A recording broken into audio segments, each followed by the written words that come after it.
Hi friends, இப்போ டேஸ்டியான மசால் தோசை எப்படி பண்ணலான்னு சொல்லிட்டு பார்க்கலாம். இதுவரையும் சேனலை சப்ஸ்கிரைப் பண்ணலைன்னா சப்ஸ்கிரைப் பண்ணிக்கிடுங்க. உருளைக்கிழங்க கொஞ்சம் பெரிய பெரிய பீஸாக கட் பண்ணிவிட்டு குக்கரில் ஒரு 3 விசில் வரும் வரை வேக விட்டுக்கிடுங்க.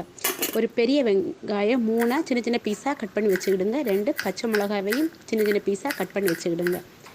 ஒரு பேனில் எண்ணெய் ஊற்றி பெருஞ்சீரகம் போட்டு தாளித்த பிறகு நம்ம கட் பண்ணி வச்சுருக்க வெங்காயம் பச்சை மிளகாயும் போட்டு நல்லா வதக்கி விடுங்க. நல்லா வதக்கின பிறகு 1/2 ஸ்பூன் மஞ்சள் தூள், 1 ஸ்பூன் கரம் மசாலையும் போட்டு பச்சை ஸ்மெல்லாம் போன பிறகு நம்ம தோலெல்லாம் ரிமூவ் பண்ணி வச்சுருக்க உருளைக்கிழங்கையும் ஆட் பண்ணிவிட்டு அதையும் போட்டு நல்லா வதக்கி தேவையான அளவு உப்பையும் ஆட் பண்ணி 1/2 கிளாஸ் தண்ணியையும் ஆட் பண்ணிவிட்டு ஒரு 10 நிமிஷம் போல் மசாலா பிடிக்கிறது வரை நல்லா வேக விட்டுக்கிடுங்க. அதுக்கு லாஸ்ட்டாக கறிவேப்பிலை, கொத்தமல்லி, புதினா இலையெல்லாம் போட்டு மசாலாவை இறக்கிடுங்க.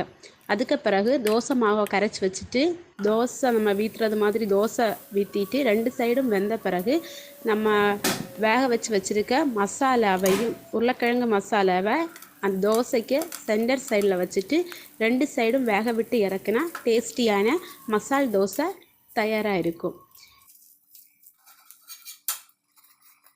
இந்த வீடியோ பிடிச்சிருந்தா லைக் பண்ணுங்கள், ஷேர் பண்ணுங்கள், சப்ஸ்கிரைப் பண்ணுங்கள்.